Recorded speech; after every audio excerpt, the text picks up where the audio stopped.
as a group, we're over the 45,000 kilometre mark, which is amazing. So congratulations to you all for your contribution to that.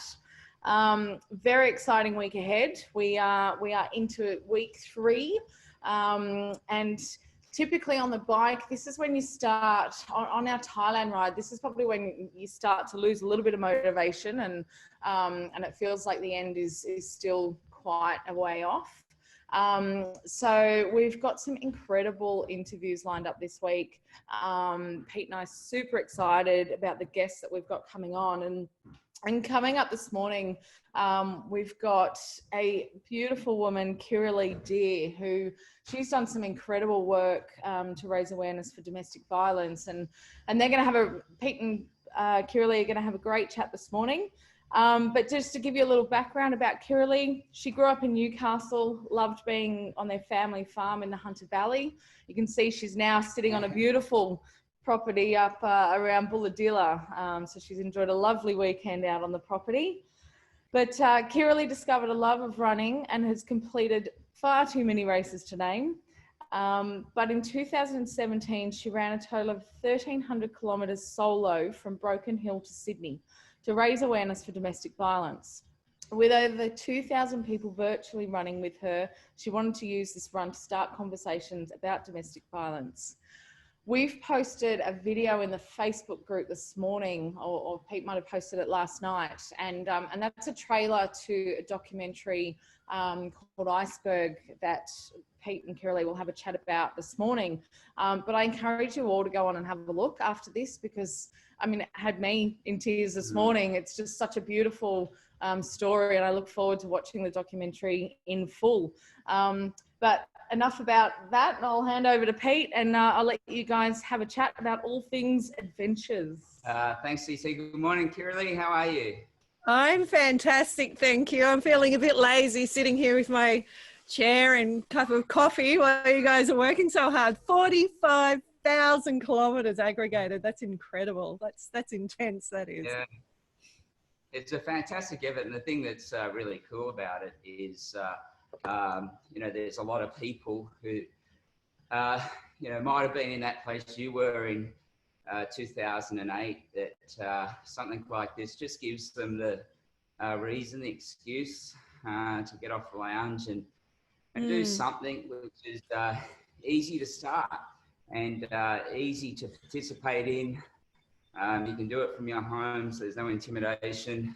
You can do it at your own speed and so forth. But CT mentioned that the video, and when I was doing my research on who we were going to have, and I watched the video, and to be honest, I probably watched it 3 times, and it moved me to tears, and I just went, wow, this is really powerful. I actually contacted Steve and got the full doco. I said the trailer's not enough for me.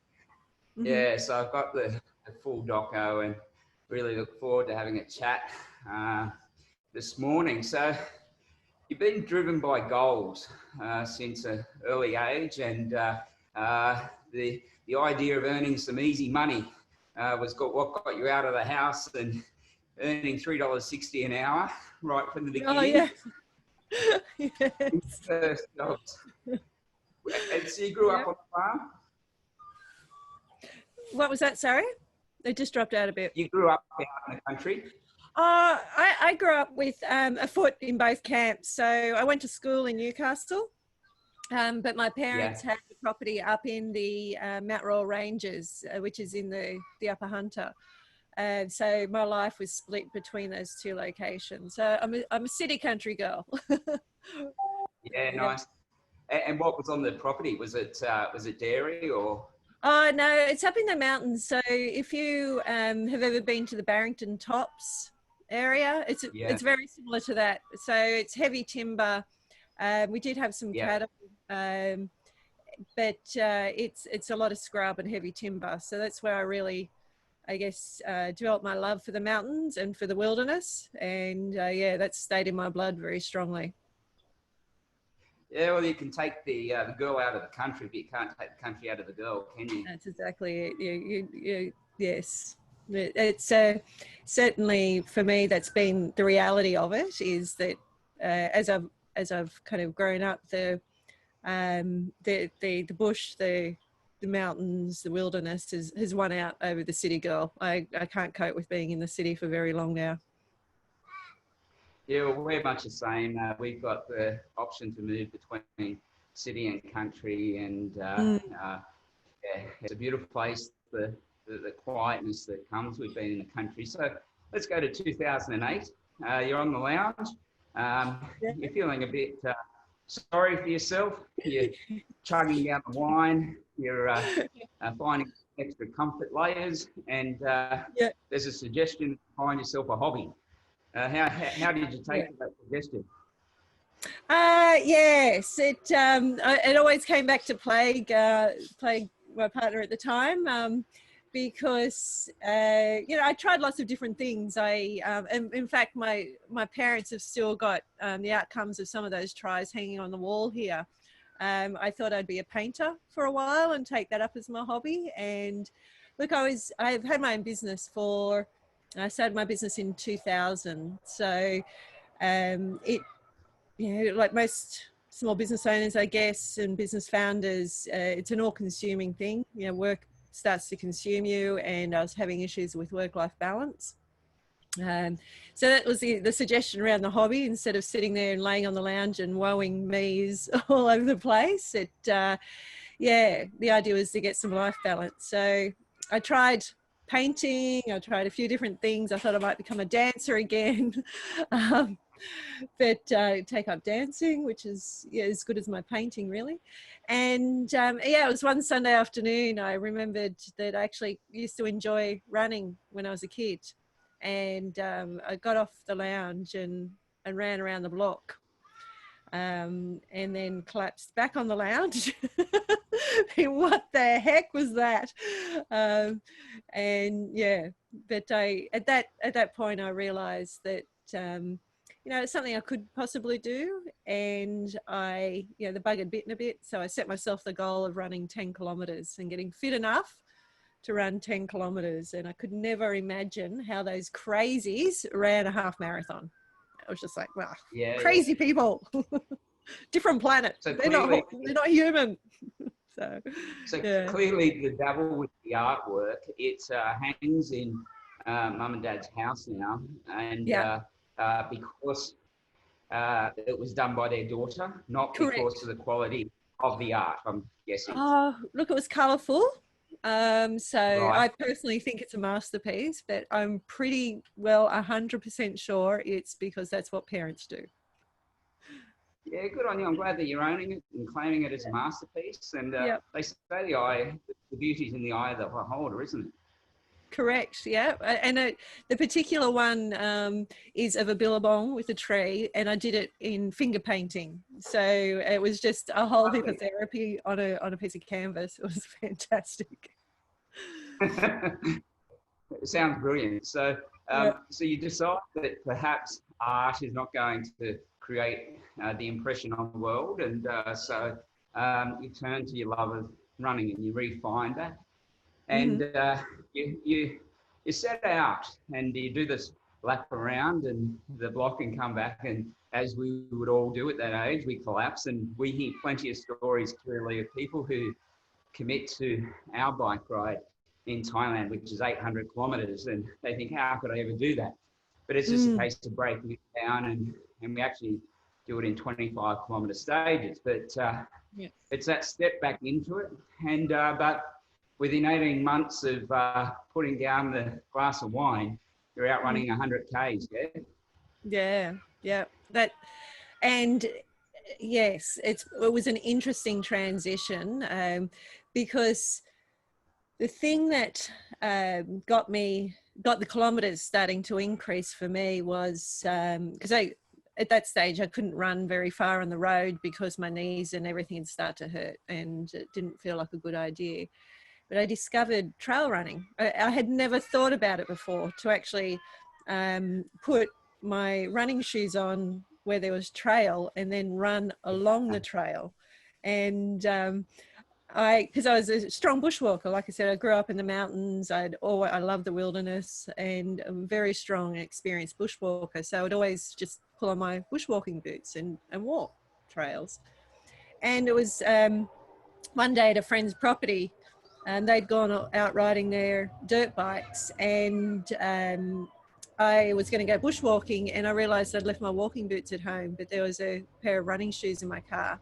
So I put them on and I wore those out, and just the penny dropped. I went, oh, I wonder if I can run along the trails. Wonder what that would be like. And it was discovering that combination of passions that had the kilometers increasing, because I was no longer concentrating on how many kilometers I had done. It was more about, I wonder what's around that next bend, and I wonder if. And so the questioning changed from how can I do that to I wonder what it'd be like to go do this, and it just increased. And then I started.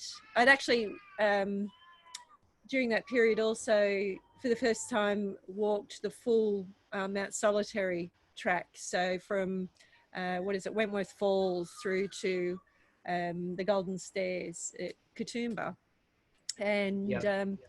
and coming back off that, I then went, oh, I wonder if there's people that actually run this. And and so I started Googling it, came across a website. At that stage we didn't have Facebook, called Cool Running, and found these ultra trail runners. And that was when I fell in with the wrong crowd, and that's history. And we've had a couple of people that you know well on for a chat, and Greg Wallace was on, and Lucy Bartholomew, and Dave Creniti, and different people. Oh, cool.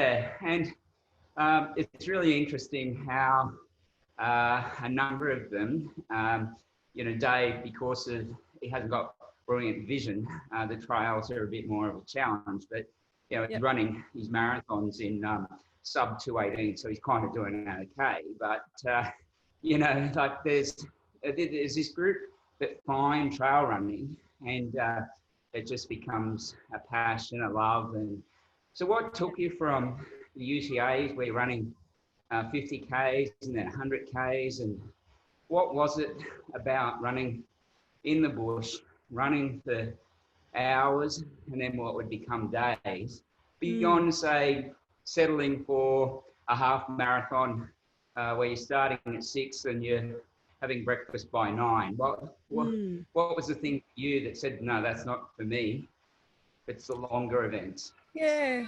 So I had done several ultra marathons before I ran my first official marathon. So it really was about distance for me, and it was the adventure. I find running on the road still quite tedious.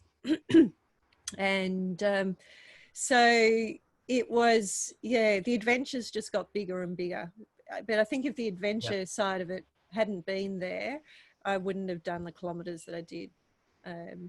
That was really the thing. And it went from, because of the whole fat ass movement, so it's like an underground movement of people who, there's predefined routes. So you'll get some crazies that go out and set the route, and then other people try and run it, and you have a good crack at it.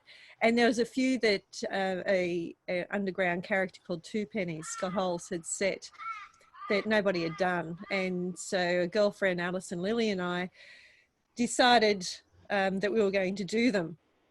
And we hooked a few of them up and just to make the challenge a bit bigger. So there was a phase of doing that, and that really increased the kilometres. They were like 140 kilometres and things like this through the Blue Mountains. So there's a lot of elevation, a lot of remoteness, lots of fun. And you do it as in one hit, it's a single stage. So a lot of fun had through that. So for me, it was definitely the adventure side of things that kept the distances increasing. And you went on to become certainly one of Australia's celebrated ultra marathon runners. And you talk about the community and all of that, you just spoke about with the people and this movement and so forth. So what was it then that took you to do Walgett to Forbes on your own? If it was a love of the community, why become then this solo athlete where you're the only one on the road, you've got the support crew, but why leave the community that meant so much? Yeah, that's a good question. I think I had a couple of, it was a confluence of things that came together in that. It was I did have a desire to step up to a 500 miler. So at that stage, my longest run was 262 kilometers on trail. And I did that for my 40th birthday. So I'd been running for about 2 or 3 years at that stage. And yeah, it's probably about 3 years. And to celebrate my 40th birthday, because I couldn't work out what sort of party I wanted to have, I decided to run. We became, Alison that I mentioned and Claire Holland became the first women to run the Great North Walk full length, the 250, oh, it's called a 250, but it was 262 kilometers at that stage. And yeah, so we became the first women to do that. And so that had been my longest run. And I had this thing come on me that I wanted to run a 500 miler, so 800, just over 800 Ks. Yeah, right. So that was sort of brewing. And then there was a spate of murders in Sydney. There was 3 women murdered by their current or former intimate partner in quick succession. And that hit the news at that stage. And I heard during the broadcasts of that, I heard the statistic that 1 woman a week was being killed by a current or former intimate partner in Australia. And I didn't believe it. Like, it was just like, Australia? That doesn't happen in Australia. And yeah, and I went and researched it and found out that it was actually true. And in fact, it was worse. And it was during that research that I came across White Ribbon and started to hear about what they did. And also at that same time, I had a client I was working with who was a White Ribbon ambassador, and I had seen in his office the White Ribbon branding. Never really asked any questions about it because I didn't know what they were doing, you know, sort of thing. So I sat and chatted to him, and also you know, about what Ribbon did. And I also found that when I was out trail running, that the images of these women, and one particular woman, kept coming back into my mind, and my brain wouldn't let that go. And yeah, and you know, I sort of came to realize that looking at her and seeing her image and getting to know a bit about her, I realized that she was exactly like me, that if we'd known each other in life, then, you know, we would have been besties. And that really brought it home, that at that stage I'd held in my head that domestic or intimate partner violence was something that happened to other people. You know, it happened over there, it happened in different parts of the community. And that brought it home that it actually happens to people that are around me. So all those bits came together, and I approached White Ribbon and said, look, I'm going to donate 800 kilometres to you. I didn't hear anything back for a few weeks. I thought, perhaps they think I'm a bit of a crazy and this woman can't be for real. And but eventually they did come back. So they'd been talking about what they wanted to do with that. And we decided that they had issues with the community out in regional New South Wales, really engaging in conversation. So that's what we did. I plotted the route through the 3 of the top 10 LGAs for domestic related violence in regional New South Wales. Yep. So that was the reason then that, and I certainly will come back to the discussion around domestic violence and Yep. so forth. So LGAs, local government areas, Sorry, those within Australia. And so it was Walgett to Forbes, 860 Ks over 12 days. Correct. And what time of year was it? I was going to say, and I finished in Forbes on the 25th of November.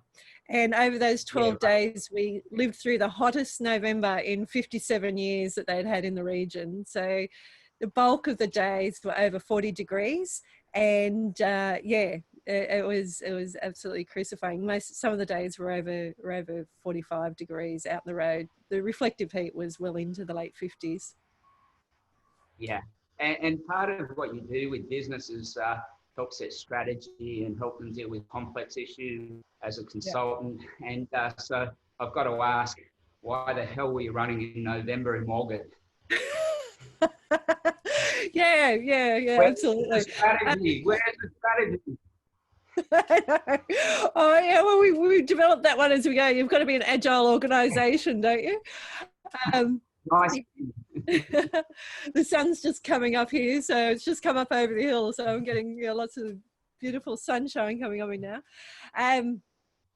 White Ribbon Day is the 25th of November, so that was the aim, was to finish on White Ribbon Day in Forbes, because Forbes is a really active community. They I think they were number 6 on the top 10 list at that stage, but the police there, the community, were working really in a very dedicated manner to change that. So that's why we wanted to finish in Forbes, and we wanted to do it on the 25th of November. So from a strategy perspective, it was not letting anything get in the way of our ultimate vision. Yeah, beautiful. Yeah, Now, running in those areas, being country, I worked in the bush for a long time in a lot of small communities that you would have run through. Yes. And I have no doubt that the reception there was so much better. You were embraced and loved so much more than if you'd run into Sydney and Melbourne and through Parramatta, Hornsby, all these type of places where people would be saying, well, yeah, get out of my way, I've got my latte or so forth, How was it running into these small communities? Oh, it was very, very, very special. The first day was the toughest. It was 93 kilometres of straight road from Walgett to Burren Junction. And I think we topped out at 46 degrees that day, and there's no shade. There's nothing out there. It's dead flat. The road just heads in one direction. And it was, and I didn't have the confidence around my running that I have now.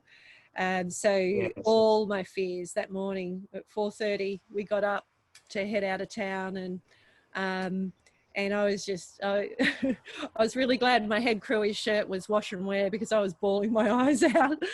I was a mess. I was so scared as to what, I was scared that I was going to fail. I was scared that I was going to let people down. I was, a lot of questions around my, am I good enough type questions were coming up, and he got me together and shuffled me out the door, and we went down we were running from police station to police station each day, and we went down to the police station at that hour of the day. So it's pitch black in Walgett, and it was it was just the street lights on, and all these people had turned out. So there was police, there was ambulance, there was local community runners. Runners decked out in their, all their gear and everything, and come out to run out of town with us. And so we got a police escort out of town. My mother's glad it's the only time I've got police escorts out of town. So it's and they they ran, I think it was about the first 5Ks with us, and there was a park on the outskirts of town, and they all pulled off, and there was a sausage sizzle. They were having bacon and egg rolls for brekkie. And so I got this waft of bacon and eggs coming across, and I had to keep running. It was just cruel, really, at the end of the day, but no, it was beautiful. And a few of them continued out to the intersection on the other side of town, and then I turned and looked at that intersection, and that was a moment of reckoning, to run, knowing what I was going to run into. By 10 o'clock in the morning, it hit 40 degrees, and the tar was melting on the roads. But there was a cricket, like a little locust plague going on. Yeah. And every time one of the road trains would go through, there was like these swarms of crickets would come off and smack us in the face and everything else. And we had a couple of the people from the police were following us for most of that day and just making sure everything was okay. And they drove the route and they counted 63 dead roos. So it was a lot of roadkill out there, and it stunk because it was cooking on the road. And so by the time, and I had a very, very tough day mentally. By the time we arrived into Burren Junction, it was a little bit later than we were expecting. But we had a flashing light on top of our car, and we came into town and it was dead quiet. There was no one around. It's a tiny, tiny little town. And then as soon as the crew car pulled into the pub / corner / caravan park, all these people poured out of the pub. They'd been waiting for us and welcomed us, like clapped us. And this little kid came out and ran into town with me. And it was intense. So, unsurprisingly, I was in tears again. And we just had that the whole way. It was very, very special communities. You talk about, there's so many things there that points I'd love to go down, but there's a lot I want to chat to you about. But you talk about, the long straight road, and I know when we're all riding in Thailand, the thing that just saps people mentally is that long straight road where all you can see, much like the vision now, where it just goes forever. And, you just want a corner or something, but you also talk about, that first morning of heading out and the thoughts of, am I good enough? And we had a chat with a good friend of yours and ours, Jen Brown, and she asked that question about the imposter syndrome and all of that.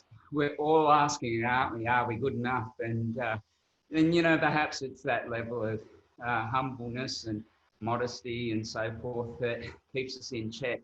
And if you step out and full of arrogance, well, you've got to be good, because there's things going to come up during the way and bite you on the bum, isn't it? There's something in between. There's a space in between that I've found myself in now. So there is the arrogance to me is actually a sign. Well, I guess how I interpret arrogance anyhow is a sign of a lack of self-esteem. It's like the counter to the expression of low self-esteem, which is I'm not good enough. But where your true power is, or where I believe it is anyhow, is it's this space where you have faith in yourself and you have faith in your abilities and you back yourself 100%. But that's done in a way that you realize that everyone has that power.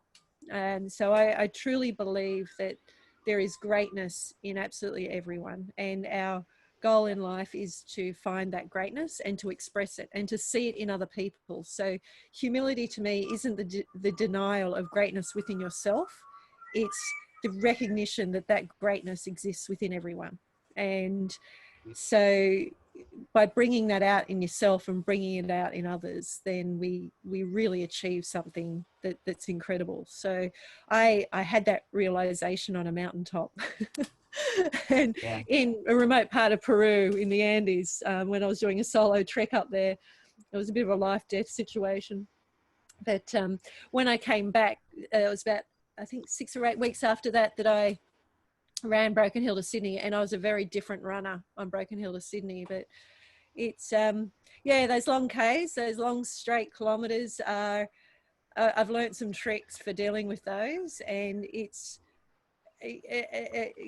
so we invented a radio station out there. It's all about play and enjoyment and just playing with the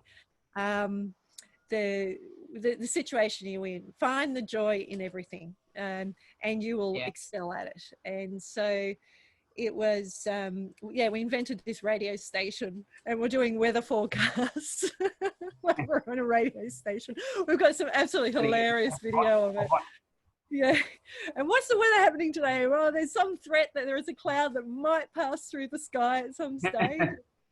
And because we could see the trucks on the horizon 10 or 15 minutes before they'd get to us. And we're having bets about, you know, exactly how soon the truck would go past, because it would depend on how fast they're going and all that sort of stuff. Just play, you know, find the playing in it makes a huge difference. So, Hey, Kirrily, you touched on a few points and moved over them a little bit quick for my liking.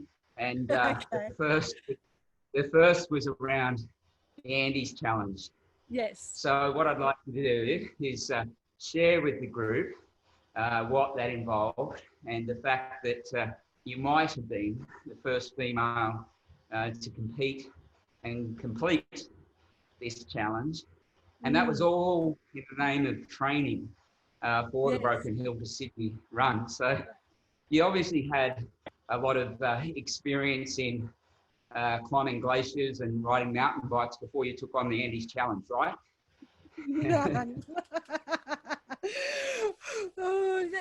Yeah, so going into Broken Hill to Sydney, when I was thinking about what I personally wanted to get out of it, because it's really important, I think, to have your personal gains. There's obviously a huge community gains, which is my primary motivation, but I wanted to, because you need it. You need it to be able to dig in at different times. So for me, it was about mental development. I knew I still had that.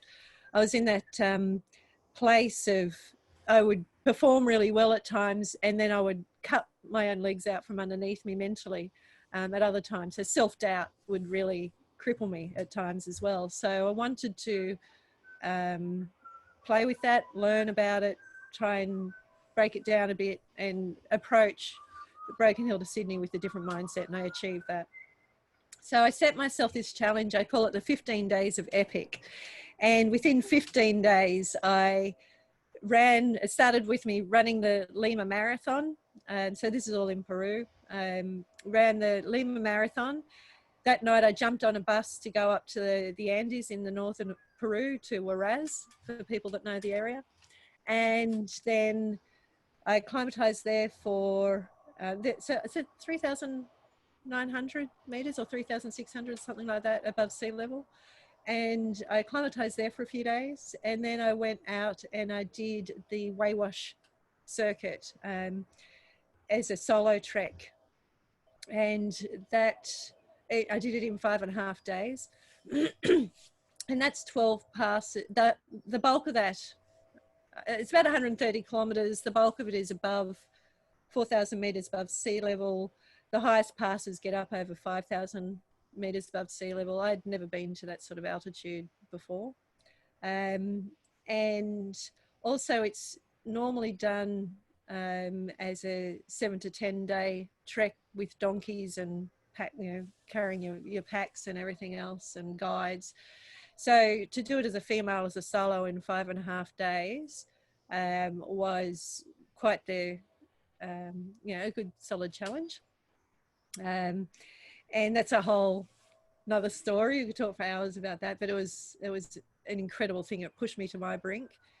And then I came off that, and 2 days later I did the Andes Challenge, which was we had to climb to and it was a roped climb to 5,600 meters. So it's roughly Everest Base Camp, but it's not.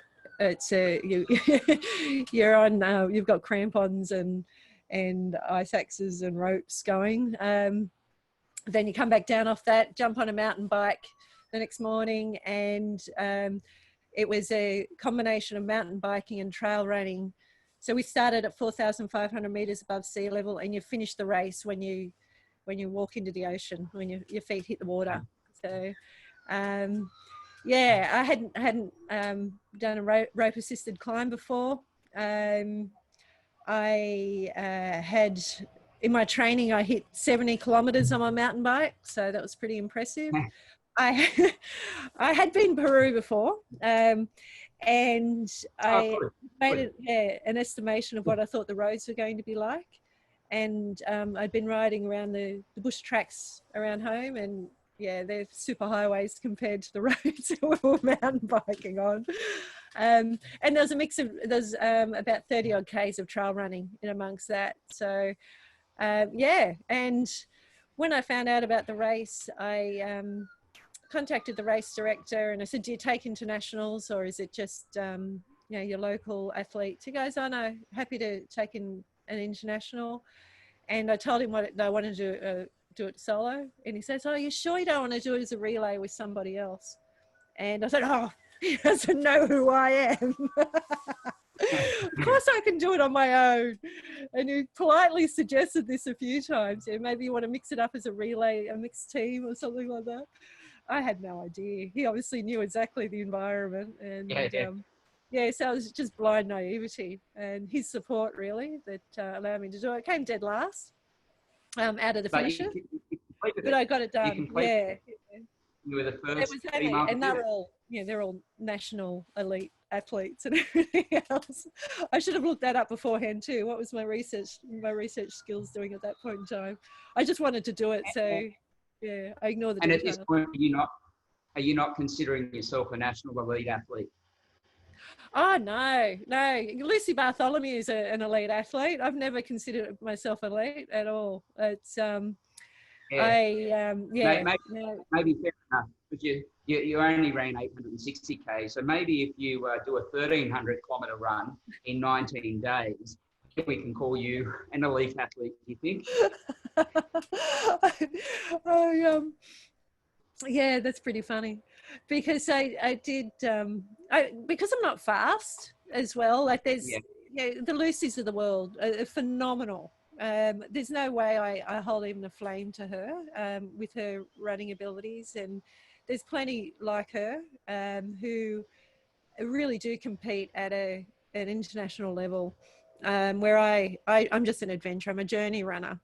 So for me, look, I've achieved an enormous number of firsts as a female athlete.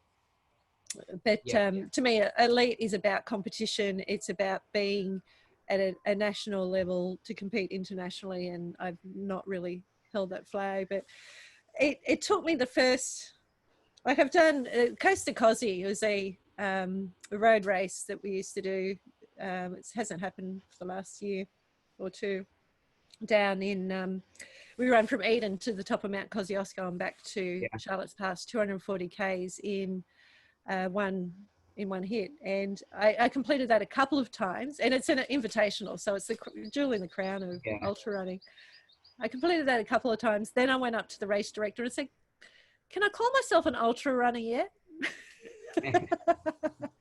It was just like, you know, is it okay, or am I being a bit silly? That's why I'm talking about the self-doubt, not seeing myself in that frame. Everyone, isn't it?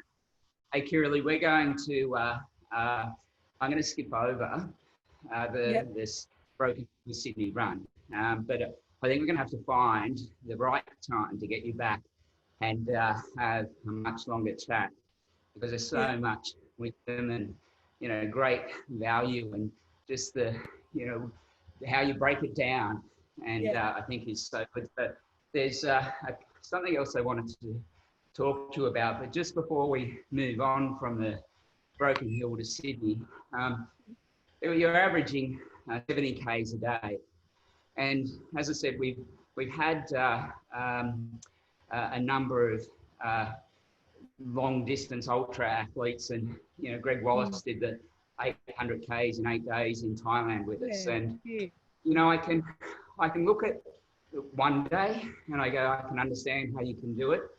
I look and go, day 2, okay, but Kirrily, when you're in day 13, 14, how are you waking up and getting up and running almost 2 marathons in the day with the hurt in your legs and your feet, and you know, the toll on your body? But how does the mind get you out of bed and say, let's do this again, and you've got another week of it to go? And at that stage also I had compartment syndrome, shin splints in my legs. The front of my legs was really swollen, and I couldn't run. It was too painful. It was painful even to walk. And I was sleeping with my legs up, well, trying to sleep with my legs up the walls. I had ice wrapped in Glad wrap around my legs, trying to get the swelling out of them. I had pillows shoved beside me to try and keep me vertical and let me sleep. I was getting 2 hours sleep a night. I was in a lot of pain, and I still had hundreds of kilometres to go. And I had to go over the Blue Mountains. I had to get myself up and over. I had to climb up Nellie's Glen, if you know the 6-foot track at all, at the 1,000K mark. So the short answer of how I did that is there was no question in my mind I was going to finish. So and I did not let myself off. I had to have my feet on that floor at 4:30 a.m. and there was no opportunity to waver from that. And that's, once my feet are on the floor, I then sit there. I give myself a couple of minutes just for my brain to register that I'm sitting up, and then I push on those feet. And that's the hardest step to take every day, is that first one. When those feet hit the ground, they hurt like hell, and the pain shoots up through your body. You take that step and that's it. I'm gone for the day. There's no question that in my head at all as to whether I can get through that day. It's going to get done no matter what. And some of those days were 21 hours long of being on those legs. And I was doing events along the way as well. So I'd get into a town and someone would stick a microphone in front of me. How are you feeling? It's like, I don't think you want that recorded right now. And the people lift you, the smiling faces. A smile goes a long way to keeping that joy juice, as I call it. Keep the joy juice flowing. So. Yeah, as I say, I think there's, we could talk for another hour just on that. Yeah, I'm not shy talking either. It'd be an injustice to have you on and not explore this. Now, I think Australians, we're pretty passionate about injustice. Yes. And we saw that with same-sex marriage. We see it now with Black Lives Matter, and we can respond. And we saw that with the bushfires, where the tens and hundreds of millions of dollars have been poured into those affected. So why then, Kirrily, as a society, do we tolerate domestic violence? Do we tolerate our mums, our sisters, our daughters being beaten up and murdered? Why do we tolerate that when we don't tolerate so much other injustice? And look, intimate partner violence can happen to men as well. And it's even a trickier subject when you start talking about men who experience intimate partner violence. So you get one man a month is killed by a current or former intimate partner. Why do we tolerate it? I don't have a simple answer to that. It's a taboo subject. How it became a taboo, we could spend a lifetime trying to understand it. The important thing is now what we can do about it. And the simple thing is to start conversations, break the taboo, break the silence, get rid of the stigma that stops people from reaching out and asking for help. We have found that Run Against Violence has had a profound impact in people feeling that they're in a safe place to talk about what they've experienced in the past or what they might be going through now. And the more we listen and learn, the more quickly that change happens for people. So it's incredibly complex. It's a social system that allows it to go on. We can't point fingers. The police are doing a phenomenal job of changing their culture around domestic violence and responding to it more effectively. The government is trying its best as well, but it's not, they can't solve the problem. It's us that have to solve it. And because we're the community, we're the culture that allows it to go on, whether we like it or not, we've all got a role to play, and we're all playing a role in that going on. by simply starting the conversation, by being willing to learn about it and being part of that solution, is how we will end that problem within our generation. You know, Kirrily, you make a great point. You've done more than most ever can and will to raise it as a question. But as a society, we've got a long way to go, haven't we? You spoke about White Ribbon, probably the most prominent charity, or certainly household charity known in the area of domestic violence, and it doesn't exist anymore. So what does it say about it? If I asked everyone to write down the charity that's tackling and dealing with domestic violence, I reckon there'd be a lot of people coming up blank. So I think there's a long way to go, but with people like you, you've certainly raised the question, you've made it acceptable to talk about, and all the power to you. And I'm sure that there's women across and men across the country who might be a whole lot safer because of what you've done. So thanks for joining us, Kirrily. It's been, you know, wonderful to speak to you. I'm sure our riders have loved it, and I think we'll have to chat again. But I'll pass it back to CT. All right. Thank you, Pete. Thank you, Kirrily. What a story. I love what you said earlier about not being an elite runner, but a journey runner. Yeah. I really love that. Thank you for sharing this morning. And of course, thank you for just continuing that conversation around domestic violence. It's just so powerful, and yeah, just really important, the messages that you're doing. So thank you so much for joining. That's a wrap for us today, team. So another 25 kilometers done. Congratulations. Don't forget. Yeah. That was so easy. Look, we're back 25K. It is, huh? I'm sweating for both of us. Sorry, I interrupted your flow there. Apologies. No, it's all good, Kirrily. We might have to get you on and you could run it. I need to keep my mouth shut, is what you're saying. You said you were in retirement. We might bring you out. How many times did Johnny Farnham say that? Yeah, I know. That's why I always say hashtag retired. Yeah, if the right adventure comes up, I'll be out of my chair. Well, we've had some good comments coming in. I don't know if you can see them there, Kirrily, but yeah, just so good. Thank you. Julianne has said, thank you. My feet were hurting just listening at the distance you ran. Such an awesome interview. Thank you so much. So yeah, look, I think a great chat to start our week and start Monday morning. So I'll wrap things up for the team now, but enjoy your week. Coming up later this week, we've got big wave surfer Mark Matthews coming up. We've got Julie Cross. We've got Paralympian Katrina Webb. For those Married at First Sight fans, we've got Cam Merchant, who he's coming up on Saturday. And yeah, we've just got an amazing lineup this week. So thank you again, Kirrily. Thanks, team. And we will see you during the week. Goodbye. Bye.